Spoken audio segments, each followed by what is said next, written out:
दो एपी हमें गिवन है, एन की कौन सी वैल्यू पे दोनों एपी के एन नंबर के टर्म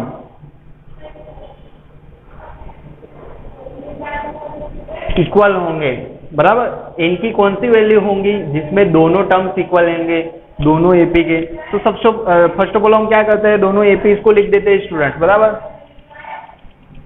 एपी हमें कौन कौन सी गिवन है, एपी हमें गिवन है स्टूडेंट 63, 65, 67 और दूसरी एपी कौन सी गिवन है 3, 10, 17, बराबर। दो एपी गिवन है, इनकी कौन सी वैल्यू पे दोनों टर्म्स इक्वल होंगे। तो सबसे पहले फर्स्ट वाली एपी को देखो, फर्स्ट एपी पे सभी वैल्यू लिख दो। ए की वैल्यू है 63, कॉमन डिफरेंस डायरेक्टली 65 माइनस 63 कितना होगा स्टूडेंट्स 2। कॉमन डिफरेंस आपको 2 मिल गया, राइट। आगे देखो, अभी कॉमन डिफरेंस मिल गया तो सबसे पहले बड़ी एपी है तो इसके लिए ए एन लगाओ। A n is equal to क्या होगा a plus n minus 1 into d. A n की वैल्यू तो फाइंड करनी है आपको। ए की वैल्यू है 63, एन माइनस 1, एन नहीं पता ना आपको, और कॉमन डिफरेंस है 2। फर्स्ट इक्वेशन बन गया। सेकंड वाली एपी है उसमें भी सारी चीज लिख दो।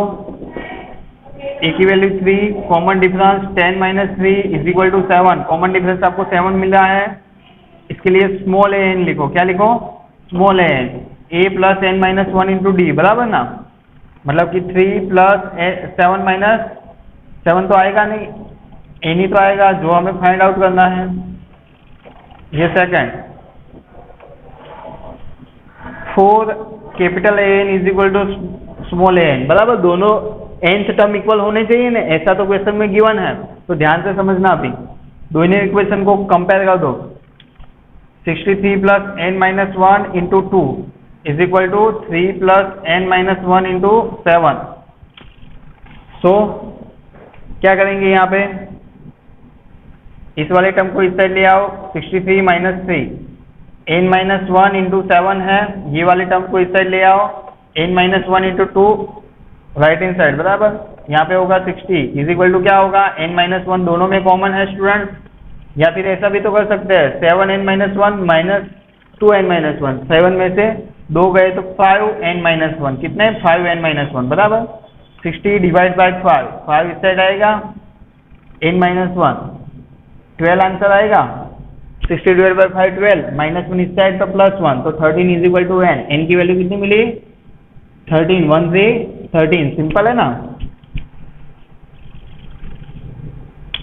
मतलब कि 13 नंबर का टर्म दोनों एपी का इक्वल होगा स्टूडेंट, बराबर। एन 13 दोनों एपी का इक्वल होगा। क्वेश्चन नंबर 16 को समझो। क्या बताया है, determine the AP whose third term is 16 and seventh term exceed the fifth term. सबसे पहले एपी के टर्म्स गिवन होंगे आपको, डिफरेंस गिवन है, कुछ भी गिवन होगा, उसके ऊपर से आपको इक्वेशन बनाना है, बराबर। इक्वेशन को सॉल्व करना है, वही ये चैप्टर में, पूरे चैप्टर में वही करना है आपको, सिंपल है। देखो सबसे पहले यहाँ पे गिवन है थर्ड टर्म 16 है, तो थर्ड टर्म का इक्वेशन बना दो भाई, सिंपल है। A is equal to n is equal to क्या लिखोगे a plus n minus 1 into d. Third term हमें 16 गिवन है ना, तो A3 इज इक्वल टू क्या होगा ए प्लस एन माइनस 1, बोलो a plus n minus 1 into d. Third term है तो एन की वैल्यू 3 रखेंगे नहीं यहाँ पे, वो 16 दिया हुआ है, मतलब कि ए प्लस 2D। फर्स्ट इक्वेशन बन गया भाई, सिंपल है।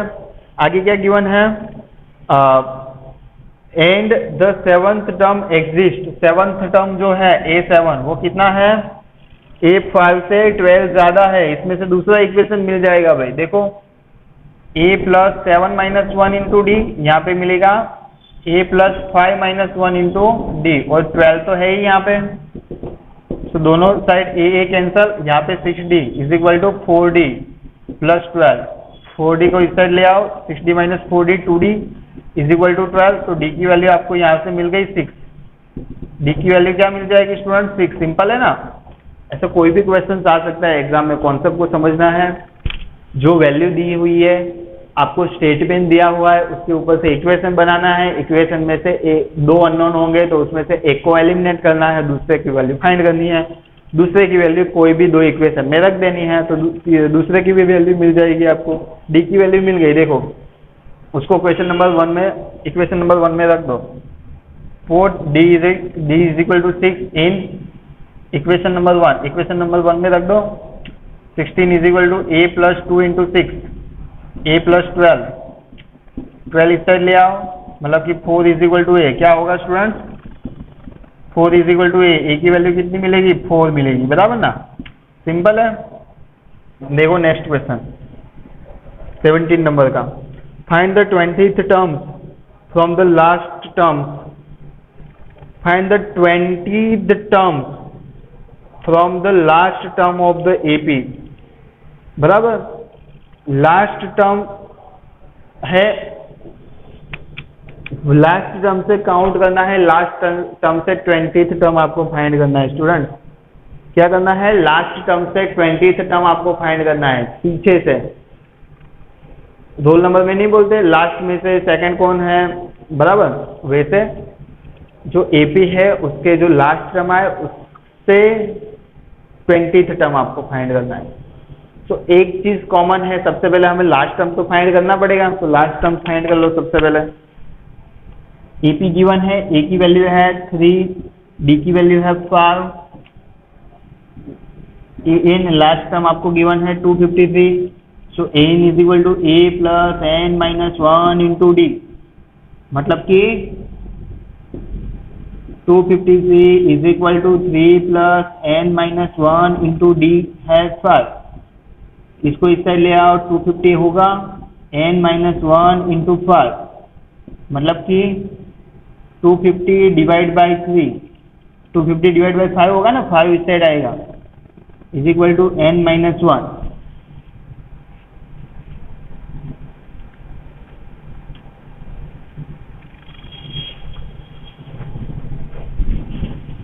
यहाँ पे 5 आंसर आएगा, डिवाइड में क्या आएगा स्टूडेंट? 5। तो देखो आगे क्या होगा, 50 is equal to n minus 1। तो -1 इस साइड आएगा, मतलब कि n की 50 is equal to n, 50 is equal to n। -1 इस साइड आएगा तो 51 हो जाएगा ना, 50 प्लस 1। तो n is equal to 51। Last term तो आपको मिल गया। लास्ट टर्म से आपको 51th टर्म्स फाइंड करना है। लास्ट टर्म से आपको 20th term, 20th term from last, last term से आपको 20th टर्म फाइंड करना है। सिंपल ठीक है, ध्यान रखो। लास्ट में से कोई भी टर्म्स को फाइंड करने का बोले आपको तो क्या करोगे? लास्ट टर्म को लिखोगे, उसमें से कौन से नंबर का टर्म है? 20th नंबर का, तो -20 कर दोगे, उसमें एक ऐड कर दोगे, मतलब कि 51 माइनस 20 31, 31 प्लस 1 32, मतलब कि 32 नंबर का टर्म फाइंड करना है। कर सकते हो a plus 32 minus 1 into d. A की वैल्यू कितनी है? 3 है। 31 इंटू कॉमन डिफरेंस कितना है? 5 है। 3 प्लस 5 3 कितना होगा? 158। 32 नंबर का टर्म आपको मिलेगा 158। सिंपल है, बहुत ही इजी से क्वेश्चन है साहब। इक्वेशन बनाना आपको आना चाहिए। सिंपली क्या लिखा हुआ है? The sum of the 4th term and 8th term, 4th term and 8th term का सम 24 है। And the sum of the 6th term, 6th term और 10th टर्म का सम कितना है? 44। सो टर्म्स फाइंड करने हैं, एपी के टर्म्स फाइंड करने हैं। सिंपली देखो, फर्स्ट क्या आएगा, a plus 4 minus 1 into d, यहाँ पे आएगा a plus 8 minus 1 into d, वो है 24, मतलब कि a plus 3d plus a plus 7d is equal to 24।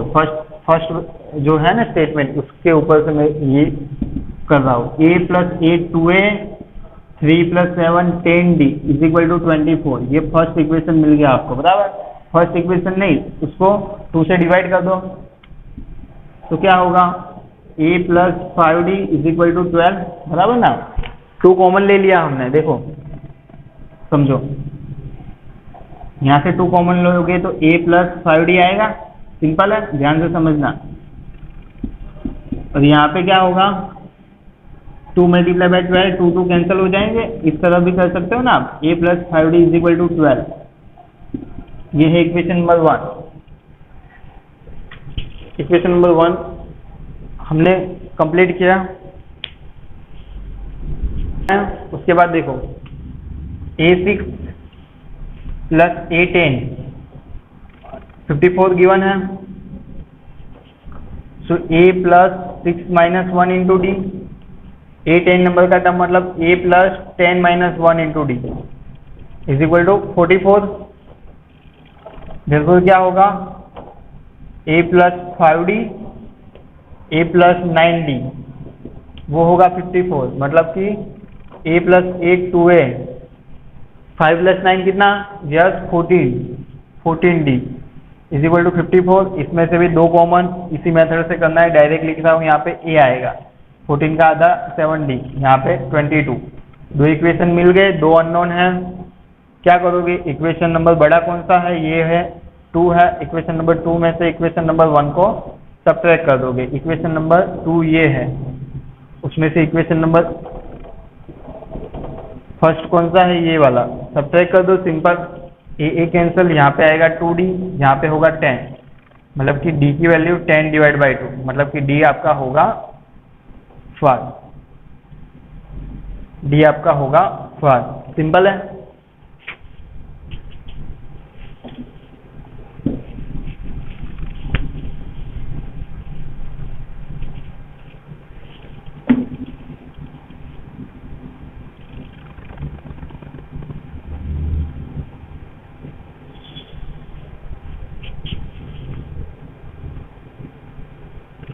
Common difference आपको मिल गया ना 5। अब आपको क्या करना है, एपीस की सारी वैल्यू को फाइंड करनी है, तो कोई भी ये इक्वेशन में रख दो डी की वैल्यू, फर्स्ट इक्वेशन में रखो तो भी आंसर तो आएगा ही। ये इक्वेशन है, डी की जगह 5 रख दिया हमने, so a plus 35 is equal to 22, so a is equal to 22 minus 35, 22 minus 35 कितना होगा, 13, माइनस 13 आंसर आएगा, बिगर वैल्यू के साइन माइनस, इसके लिए माइनस, बराबर। सो माइनस 13, बराबर। उसके बाद 5 ऐड कर दो, माइनस 13 प्लस 5 कितना, माइनस 8, और 5 माइनस 3, और 5 मतलब 2, और 5 ऐड करो तो 7, बराबर। ऐसे एपी मिल जाएगी आपको, समझ आ रहा है, सिंपल है ना। डी को ऐड करते जाओ, ए की वैल्यू आपको मिली, देखो ए की वैल्यू कितनी है, a1 है माइनस 13, a2 कितना होगा, a1 में d ऐड करो इतना, मतलब कि माइनस 13 में d5 है, देखो माइनस 8 आया कि नहीं, ऐसे ये आया आपका माइनस 8, बराबर। a3 कितना, a2 में d ऐड कर दो, मतलब कि माइनस 8 में 5 ऐड कर दो, मतलब कि -3, समझे, मतलब कि -13 -8 -3, ऐसे आपकी एपी की आगे की वैल्यू मिलेगी, कोई भी वैल्यू आप आगे की फाइंड कर सकते हो। देखो नेक्स्ट क्वेश्चन,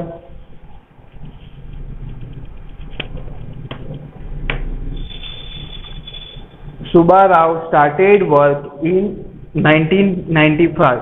1995 में वो वर्क स्टार्ट कर रही है, अटेन एनुअल सैलरी, उसकी सैलरी 5000 है, and received an increment of 200 each year, 200 का इंक्रीमेंट है, बराबर। आगे क्या लिखा हुआ है, in which year did his income reach 7,000। तो सबसे पहले इसमें से हम एपी बना सकते हैं ना स्टूडेंट, देखो समझा रहा हूँ। सबसे पहले 5,000 है, मतलब कि ए की वैल्यू 5,000 हो गई। उसके बाद A1 की वैल्यू, A2 कितना होगा, 5,000 में हर साल 200 इंक्रीज होंगे, मतलब कि 5,200 रुपीज बराबर, मतलब कि एपी ऐसे मिल जाएगी ना आपको 5,000, उसके बाद 5,200, उसके बाद 5,400 बराबर, लास्ट में कितनी, लास्ट में 7,000 कब होगी बराबर, इन विच ईयर, कौन से ईयर में 7,000 उसकी सैलरी होगी। तो सिंपल है, ए की वैल्यू है 5,000, डी की वैल्यू है 200 है ना, इन की वैल्यू है आपके पास 7,000। Simple, n is equal to a plus n minus 1 into d, 7,000 is equal to 5,000 plus n minus 1 into d है 2,000। इसको इस साइड ले आओ, मतलब कि 2,000 आएंगे, एन माइनस 1 इंटू डी, 200 इस साइड, मतलब कि 2,000 डिवाइड बाय 200, एन माइनस 1 कितना आएगा 10, मतलब कि 10 is equal to n minus 1 को इस साइड, एन की वैल्यू 11 साल के बाद उसकी सैलरी कितनी होगी स्टूडेंट, 7,000 होगी। समझ में आ रहा है, सिंपल है।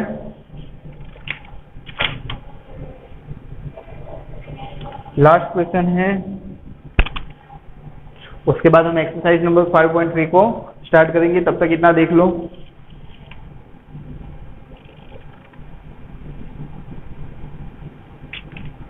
सिंपल, बहुत ही इजी चैप्टर है, चैप्टर थोड़ा लंबा है, क्वेश्चन ज्यादा है, बट क्वेश्चन का सेम टाइप के क्वेश्चन है बराबर। देखो question number 12,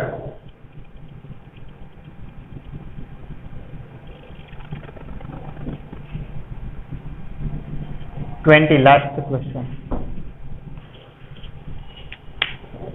Ramkali saved 5 rupees in the first week of year, 5 rupees save कर रही है फर्स्ट वीक पे, देन इंक्रीज हर वीक सेविंग, वो सेविंग में इंक्रीज कर रही है कितने रुपीज, सबसे पहले 5 रुपीज, उसके बाद सबसे पहले ध्यान दो यहाँ पे A1 है ₹5, उसके बाद A2 हर वीक वो उसमें 1.75 की सेविंग ऐड कर रही है, मतलब कि 6.75। सो कॉमन डिफरेंस आपको क्या मिलेगा, 1.75 मिलेगा, ए की वैल्यू मिल जाएगी आपको 5 बराबर। सो लास्ट उसकी वीकली से सेविंग, मतलब कि एन 20.75 कब होगा। सो सिंपल है, n is equal to a plus n minus 1 into d. देखो एन 20.75 है, ए की वैल्यू है 5, एन माइनस 1 इंटू डी की वैल्यू है 1.75 बराबर।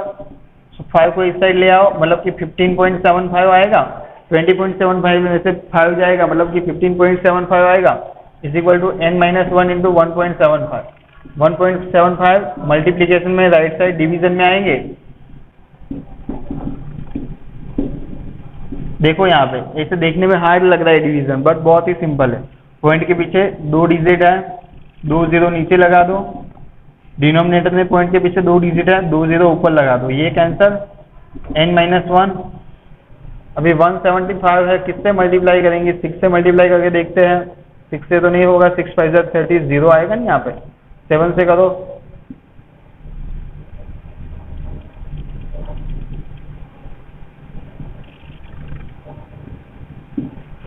वन टू 5 आया,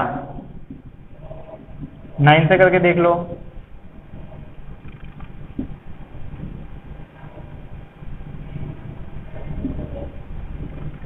आ गया, मतलब कि आंसर आएगा आपका यहाँ पे 9, 175 9 जा 1575 आएगा, मतलब कि n की वैल्यू 9 आएगी, 9 प्लस 1 आएगी बराबर, मतलब कि n की वैल्यू आपकी होगी 10, मतलब कि 10 साल के बाद उसकी सेविंग कितनी होगी, 20.75 रुपीज होगी। सिंपल।